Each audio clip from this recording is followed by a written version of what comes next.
Est-ce que l'État du Togo aujourd'hui, là, vous êtes content? Vos frères ailleurs, ils se battent pour développer leur pays. Au Bénin, par exemple, en 90, en marge de la conférence nationale, les francs-maçons, sans être visibles, ont joué un rôle dans l'ombre pour que le pays ne bascule pas. Au Togo, vous faites quoi véritablement? Aujourd'hui que nous nous posons des questions sur ce qu'est devenu notre pays, où est-ce que notre pays va? Parce que dans toutes les structures du pays, on vous retrouve. Dans toutes les structures du pays aujourd'hui, on vous retrouve. Vous allez à la justice. Si vous n'avez pas un ami qui est franc-maçon, vous avez beau avoir raison, on viendra voir un juge qui va vous noyer. Vous allez en médecine. Si vous avez des problèmes avec des gens, vous tombez dans les mains d'un médecin et il peut vous liquider. Vous allez dans les banques, vous allez les trouver là-bas. Vous allez dans les assurances, vous les trouvez là-bas. Les gens qui ont des gros marchés au Togo et qui font mal les travaux, que ce soit les travaux de route, les constructions des hôpitaux, des centres de santé, vous allez voir qu'il y a un frère quelque part qui les protège. Et vous avez les militaires aussi. Quand Eyadema a compris que la franc-maçonnerie pouvait être un danger pour son pouvoir, il a envoyé beaucoup de militaires dans la franc-maçonnerie pour lui faire les renseignements. Les gendarmes, les policiers, les fantassins, ils sont pleins dans la franc-maçonnerie. Ils ne sont pas allés parce qu'ils épousent l'idéal maçonnique, mais ils sont allés parce qu'ils doivent être là-bas pour avoir les yeux du pouvoir dedans.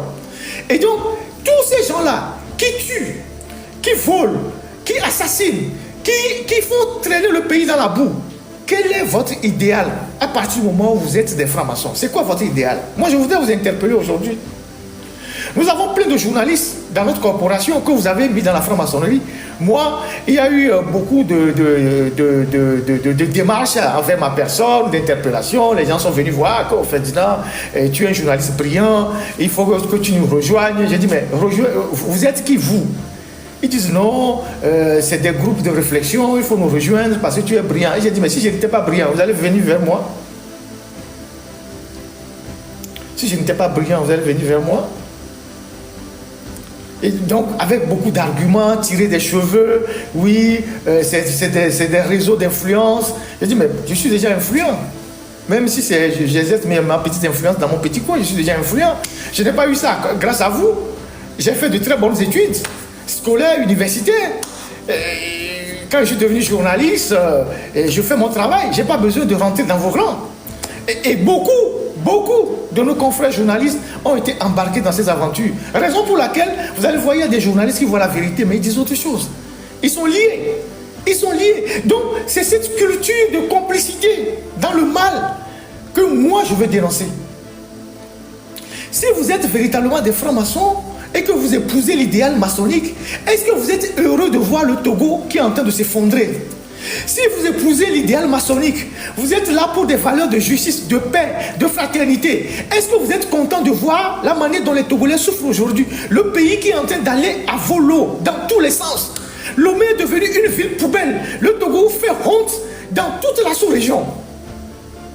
Les juristes qui ont accompagné M. Fognassimbe à modifier la constitution, et à lui tailler une constitution sur mesure avec son poste tantôt de PCM, tantôt de PC, tantôt de je ne sais pas PS. Mais c'est les francs-maçons. Vous êtes content d'avoir fabriqué ce truc-là? Parce que pour vous, tout ce qui est important, c'est l'argent. C'est les grosses voitures, c'est les femmes. Je sais pas quoi. Vous avez encore besoin de quoi? L'argent, les grosses voitures, vos carrières, les femmes, les maisons. Mais une vie ne peut pas être réduite à ça. Il y a un grand franc-maçon au Bénin qui est de réputation sulfureuse, qui a été même, je pense, dans un des patrons de la franc-maçonnerie au Bénin, qui a construit un très grand hôtel à Grand Popo là-bas, où les francs-maçons togolais vont souvent se réunir. Et il y a 5 ans, il est décédé, son hôtel est déjà en ruine, totalement en ruine à la plage là-bas de Grand Popo. Il n'a emporté rien nulle part. Donc, on ne peut pas comprendre que les francs-maçons, ceux qui ont été à la base de la création de la franc-maçonnerie, et qui sont en Occident, ont travaillé pour développer leur pays d'une manière ou d'une autre. Ils ont conçu de grands monuments, ils ont conçu de grands monuments, des routes, des lieux emblématiques. Ils ont fait la réflexion pour faire progresser leur pays sur le plan des libertés, sur le plan des valeurs. Et vous, en Afrique, qui vous réclamez des francs-maçons, Vous êtes une association de malfaiteurs. Tout ce que vous pouvez faire pour traîner les pays vers le bas, pour tirer les pays vers le bas, c'est ce que vous faites. Je connais un homme politique avec qui on était dans la rue avant, quand j'étais militant, pour dénoncer le régime.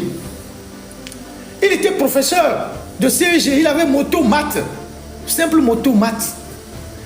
Il était professeur, on était tous dans la rue, on criait sur le régime, on dénonçait le régime. Il était d'un parti politique que je ne vais pas nommer. On était tous dans la rue. On faisait les marches, on subissait les gaz lacrymogènes. Et cet homme politique, il n'est pas le premier responsable de leur parti, mais il en était membre. Un matin, à Djidjolé là-bas, pendant que j'étais étudiant, je le vois rentrer dans leur temple là-bas avec son patron. J'ai dit, hé, je le regarde. J'ai dit, mais ça c'est grave ça. Je le vois rentrer à Djidjolé là-bas avec son patron. À peine 6 mois après, il n'a plus la moto, il n'enseignait plus. Il est rentré à la CENI. Il est l'un des plus grands fraudeurs des élections à la CENI depuis 20 ans. L'un des plus grands fraudeurs d'élections à la CENI depuis 20 ans. Il fraude les élections pour le pouvoir. L'un des plus grands fraudeurs d'élections à la CENI. C'était un professeur de CEG. Et après son standing a changé. Il a changé, il a acheté sa première voiture, une deuxième grosse voiture, et puis après, il a acheté une maison, tout ça, tout ça. L'un des plus grands fraudeurs, je vous dis, l'un des plus grands fraudeurs des élections à la CENI. À chaque CENI, on le reconduit. Je ne sais pas s'il est dans la dernière CENI, mais il a été toujours, de toutes les CENI, on a organisé les élections frauduleuses, mais très discret. Très discret. Est-ce que ça, c'est compatible à l'idéal maçonnique? Quelqu'un a donné le nom dans les commentaires. Est-ce que ça, c'est compatible à l'idéal maçonnique?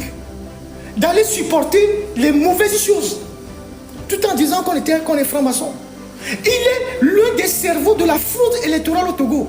Ce monsieur, nous avons manifesté ensemble dans les rues, à Lomé, pour dénoncer le pouvoir. Son patron qui l'a amené dans la franc-maçonnerie, il est malade actuellement. Est-ce que ça, c'est votre idéal qui vous permet de faire des choses comme ça pour le bien matériel?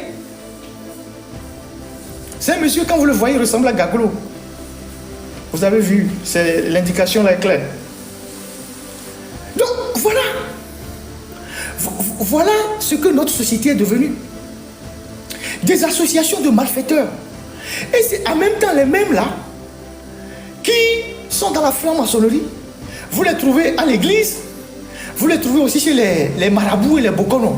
Parce qu'en réalité, en Afrique, les gens qui sont dans la franc-maçonnerie, qui intimident les gens, ils utilisent juste la magie noire.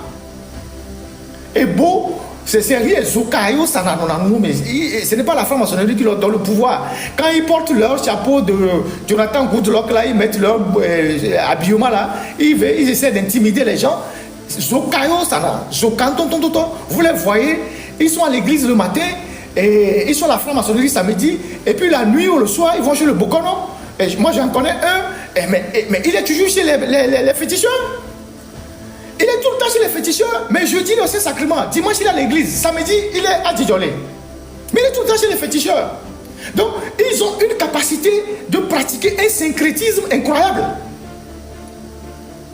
Donc c'est avec ça qu'ils menacent les gens, qu'ils essaient d'intimider les gens, que bon, on est dans la loge, c'est des conneries. On a arrêté des grands francs-maçons à Lomé, c'est nous les journalistes qui les ont défendus. Rien, ils l'ont fait. Commis. On a arrêté de grands francs-maçons à Lomé là-bas. C'est nous les journalistes, c'est nous qui sont venus chercher, ils sont venus pleurer leur famille, qu'il faut qu'on les sauve. Leurs frères n'ont pas pu les sauver, c'est nous qui les avons sauvés. Donc, moi...